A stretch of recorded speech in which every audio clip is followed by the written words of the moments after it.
bendición del Señor los fortalezca, los mantenga unidos, ¿no? Este equipo, este grupo tan lindo.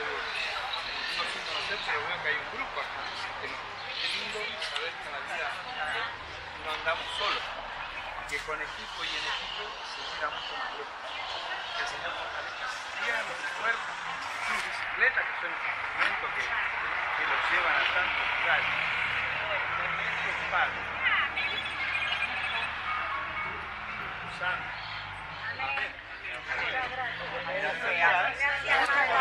Gracias.